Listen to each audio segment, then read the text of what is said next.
Hey Pokemon players and judges, how are you doing? Welcome to the latest episode of the PokePopCast. Today is July 12th. I guess I'll be getting this out on the 13th, Friday the 13th. Happy Friday the 13th. Uh, Pokemon yesterday released a lot of rules updates for the new season, which have gone into effect immediately.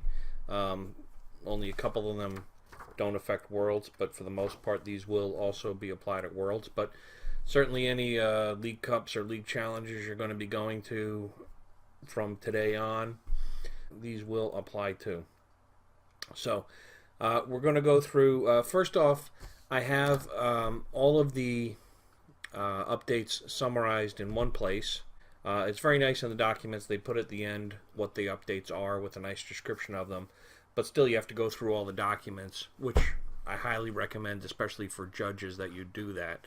Players, not necessarily. However, on the pokegym.net, in the article on the main page, we have summarized all of the changes from the documents, including video game, and have some commentary on the significance of those changes. So I highly recommend that you go and check that out. I'm going to be going over a lot of those changes here, but I'm not going to touch on everything. So everyone should check that out as well. Some of these changes are critically important for both players and judges to be aware of. There are some major rule changes here, as well as some clarifications that are important for both judges and players to know about. So the first change we're going to touch on is the update to the age groups. This is the annual update. Happens every year. So they just have to update it in the rules documents. Juniors are now born in 2008 or later. Seniors born between 2004 and 2007. And Masters born 2003 or earlier.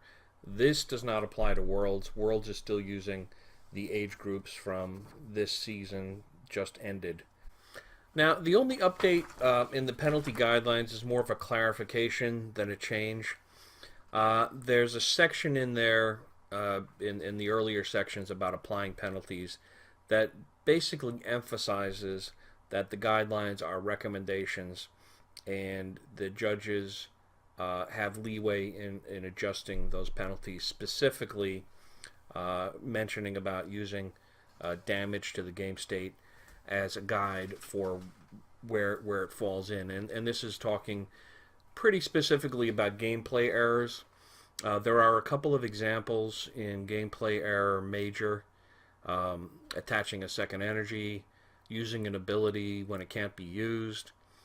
And they're in gameplay error major because usually when those things are done, there is damage to the game state, and whenever there is damage to the game state that can't be rewound completely, that raises it from a minor to a major. You should use the damage to the game state and how rewindable it is as the guide for where it falls on the gameplay error, minor, major, or severe.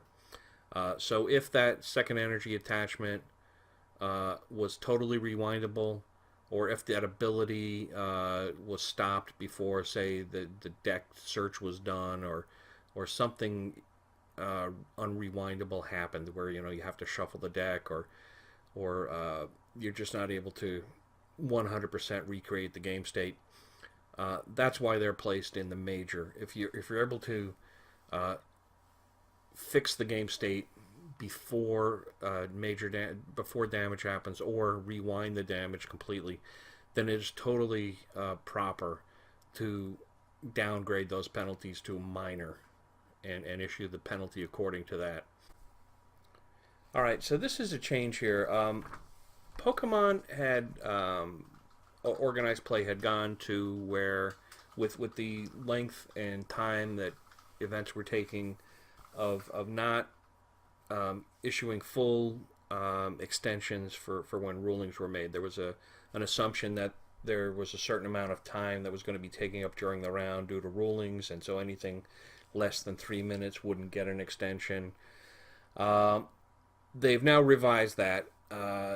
Tournament times have gotten under control with new automation Thanks to a lot of the people who have worked on making that happen.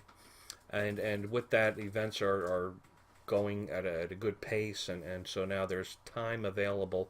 So they've actually put this back to the way it used to be, where time extensions are given on a one-for-one basis. So if you are giving a ruling and that takes any length of time at all, a minute, 2 minutes, 3 minutes, the players should be issued now an extension for that same amount of time. This is a good thing. It gives the players the full amount of time in the match. It cuts down on the availability for people to slow play or stall out an opponent by eating up the clock by using the judge as a tool. So this is a great change. I'm very happy to see it. It's actually been implemented at some large events recently with good effects. So I'm glad to see it in the rule book, in the rule documents codified here. So if you're a judge or a player, judges, you should be giving a one-for-one time extension on your rulings, and players, you should be asking for a one-for-one time extension. And if the judge is not aware of it, please ask them to check the rules documents. Okay. Number 4. There is an update talking about sleeves where they give very explicit recommendations to players not to use clear sleeves or no sleeves at all. They're certainly allowed, but they do leave the player open to a large responsibility for any damage to the cards that could make that a marked deck. So highly recommended not to use clear sleeves or no sleeves. Players have in fact gotten DQs and or bans based on that kind of activity. So use sleeves, either they're Pokemon sleeves or they're solid color, but anything like that should help keep your deck looking uniform. All right, next we have an actual major change to the rules here. Previously, if a game ended in a tie and the match time was not up yet, the game would be resolved with a sudden death game, as described in the published rule books that you get with your theme decks and that are online, and basically with a one prize setup. They have changed that now, and they're calling it a tiebreaker game. So it's got a new name. It's a tiebreaker game now. And it's basically the same with one major difference. Instead of putting out one prize card, you're putting out all 6 prize cards. And other than that, everything stays the same. You're going to do a coin flip to see who goes first, just like the beginning of the match. Whoever wins gets to choose. So just make sure that's clear. It's not mandatory that if you win the flip, you go first. You get to choose. And the main reason that I can see for them doing this, and it makes a lot of sense, is there's an awful lot of cards that have different effects based on the number of prizes in play. Whether you're, beast decks, or N is a card which has a tremendously different effect based on the number of prizes that are out. So things like that. Makes a lot of sense.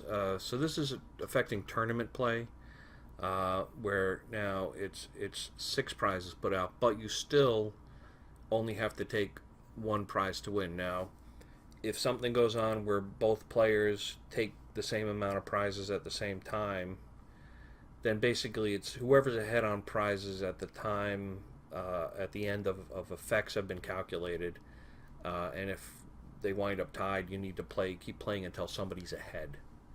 All right, so that's the way that will work. All right, next up is another pretty major rule change. A major change to the single elimination or top cut part of tournaments, which you'll see in cups as well as regionals. In the best of 3, game 2 going forward will only count if it is complete.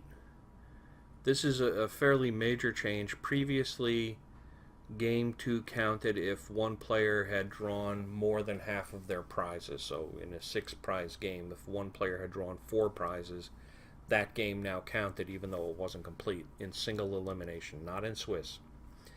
Uh, I don't know the specific reason why they made this change. I can guess that the change might be because of confusion, because players are used to an incomplete game not counting, and so that maybe that is the reason why they to standardize it with how it's handled in Swiss.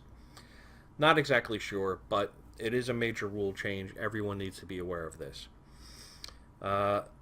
Next up, a couple of video game ones. I won't have much commentary on these because to be honest, I'm not a video game judge or player. But in video game match resolution, running is a game loss, and if both players choose to run away, it's a double game loss. And if you have a double game loss, we have a ruling in the compendium for how to handle that in game 1, 2, or 3.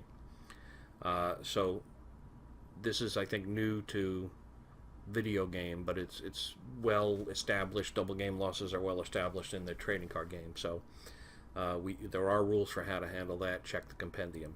It's in game state section. Next up is also a new rule: video game team error minor, and I'll read this part here. Illegal Pokemon or held items can be either replaced with legal Pokemon or items that are listed from their team sheet, or if they can't, then they stay in the party but are prohibited from being used. And this is listed separately, but I'll include it here. The opponent is informed if that's the case. So that way the opponent knows, oh, they have this Pokemon in their party, but they can't use it, or they have this held item that they cannot use. I'll just leave that as that. That's basically similar to an illegal deck situation, just on the video game side. Now this next one has a big impact. It's actually a rule clarification. It's already been in effect, but I think most people are not aware of it. And I've only been aware of it through becoming aware of some tournaments that were invalidated because this happened. So if you're not aware of it, it's very important that you be aware of it.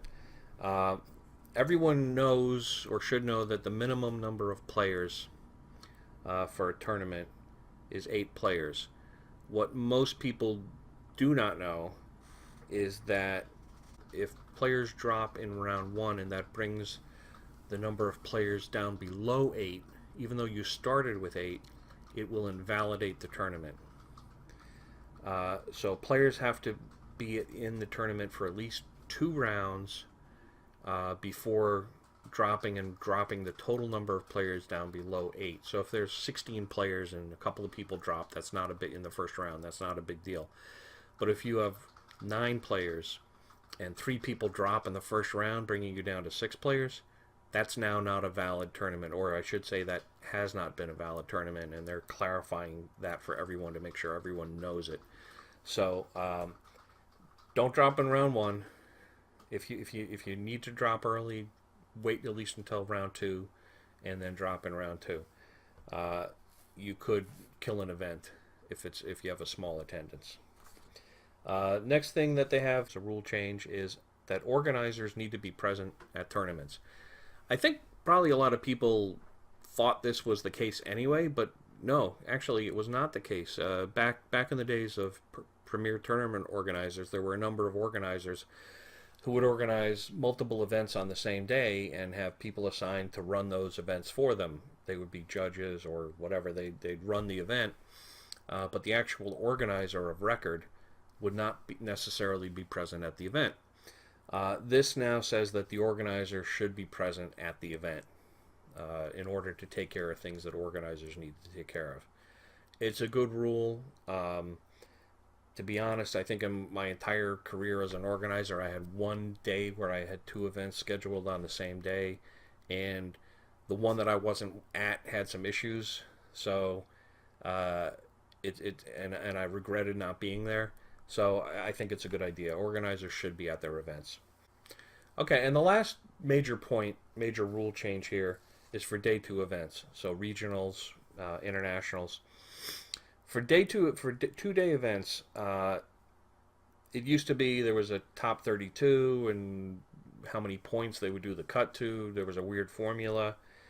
It is now 19 points. If you make 19 points, you make day 2. So that's nice and cut and dried. There's no game playing with resistance about, somebody made the same number of points as this person, but they didn't make the cut because of how their opponents did. So if you make 19 points or top 32, if it's a smaller event and 19 people with 19 points isn't going to fill out top 32, there's going to be at least a top 32. So whichever number is greater, 19 points or top 32 players, the greater number of those numbers will make day 2.